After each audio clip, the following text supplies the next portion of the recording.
Welcome, welcome, welcome to our program from the Indigenous Voices Project of Climate Reality Project Bay Area Chapter. I am Alma Soongi Beck. I am one of the co-chairs of our climate justice team. We're so very, very pleased that you decided to join us today for this program. And we have two really important speakers who are here from Alaska. The first speaker is Bernadette Demientieff, Executive Director of the Gwich'in Steering Committee. And secondly, Angel Stickman. Inupiaq name is Misagak from the Alaska Mining Issues Network Council. Let's go ahead and introduce Bernadette, who's going to talk somewhat about the Willow Project as well as the Alaska Wildlife Refuge. We are caribou people. We carry a piece of the caribou in our heart, and the caribou carry a piece of us in their heart. And there was a time when we were able to communicate with the caribou. There was a vow that we would take care of each other. To honor this, we have been taught that we must take care of the caribou, and in return, they will take care of us. The spiritual connection we have with the caribou is very much real. The survival of the Gwich'in depends on the survival of this herd. Bernadette Demientieff, My name is Bernadette Demientieff. I'm the Executive Director of the Gwich'in Steering Committee, an organization that was founded in 1988 by the elders and chiefs of the Gwich'in Nation of Alaska and Canada. Our elders and chiefs gathered for the first time in over 150 years. And they gathered because people were coming into our homelands telling us that we were going to be rich, if we develop the lands that we consider very sacred. And at that gathering, they gave us 3 directions, and that was to go out and tell the world we are here, to do the work in a good way, and not to compromise our position. To do that work, to do the work in a good way, that's a really simple sentence, but it's not always easy when you're up against corporate greed, dishonesty from our own elected leadership, and just even sometimes our own people, the lateral violence that we have to tolerate and experience doing this work. Whether we're at the bottom of Alaska or the top of Alaska, the middle, I'm interior. What happens in Alaska is going to affect us all. Now we have people coming into our homelands, making decisions about our future, and they're not involving us. Greed, it's all about money. But I was raised to understand that we are already rich in our culture. We are already rich in our ways of life. And, oil lasts, 40 years? If we leave the animals alone, if we take care of the land that we were blessed with, it can last forever. Thank you, Bernadette. So, Angel Stickman, we'll turn it to you. And please tell us also a little bit about the Alaska Mining Issues Network. Okay, awesome. So it's nice to be here, you guys. So, my name is Angel Stickman. I am from the native village of Shungnak. It's a small Inupiaq village located in Northwest Alaska. But I currently live in North Pole near Fairbanks in the interior, where Bernadette is also located. My normal job is I'm an advocate for victims of domestic violence and sexual assault. I am a council member for the Alaska Mining Impacts Network, and I spend, a lot of my time, if I'm not at work or if I'm not in school, I spend a lot of my time spreading information about the effects of mining and how it affects Indigenous communities. This is a map, and it can show you, a little bit about where my village is located. So this is a picture in my village, and this is in the winter. So this is a picture of the school in my village. So Alaska contains transitional minerals such as copper, cobalt, graphite, and some other rare earth elements. So additionally, although not a transitional mineral, gold mining is also being pushed here in Alaska. So the state of Alaska is aggressively, like really trying to finance these proposed hard rock mining projects. And at both the state level and the federal level, we are seeing efforts to ease the permitting processes for international mining corporations.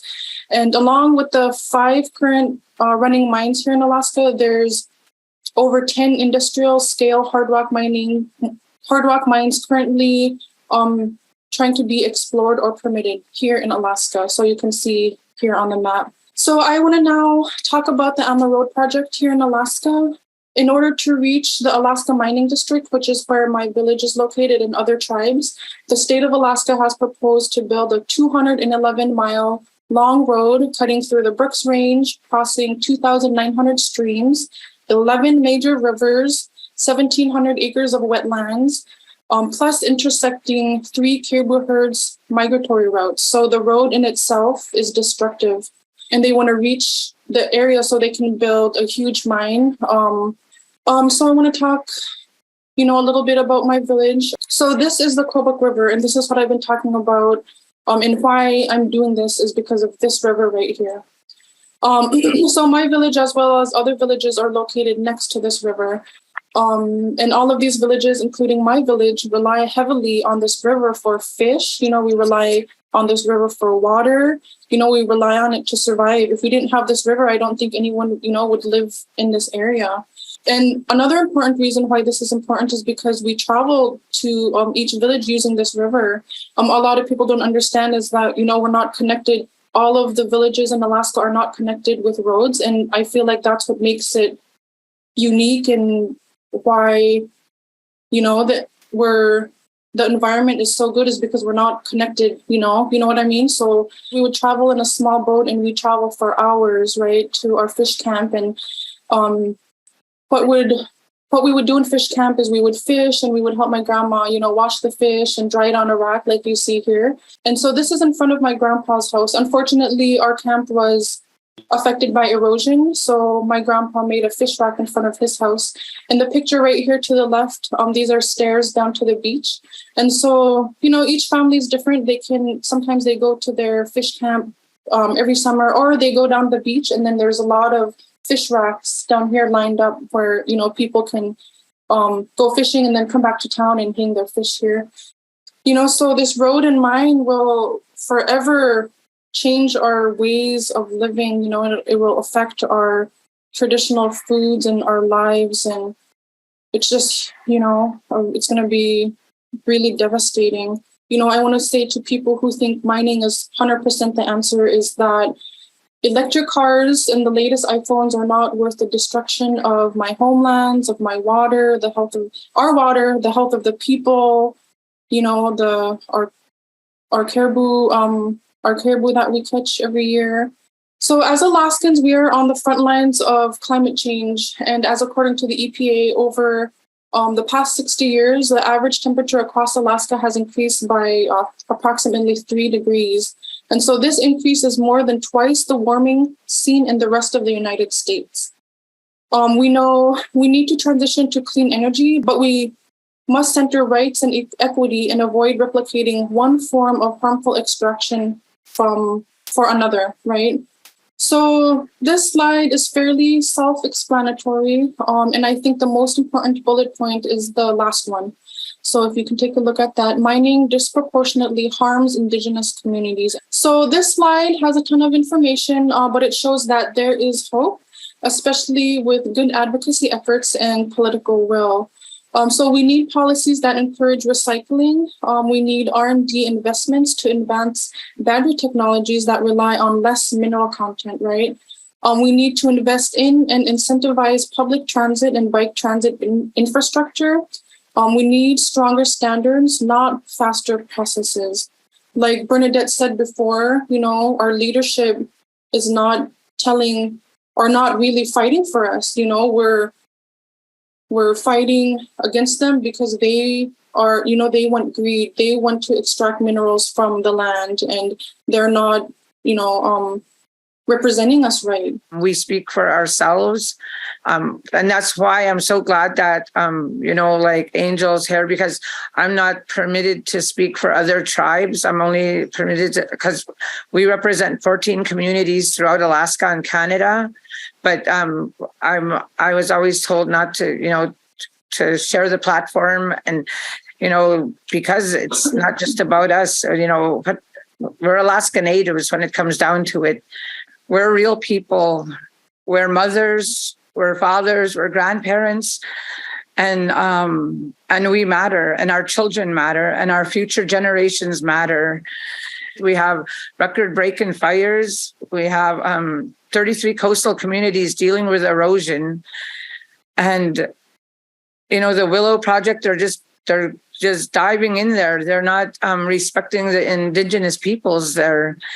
They listen to the corporations, and like I said, they benefit from the destruction that we're going to have to live with.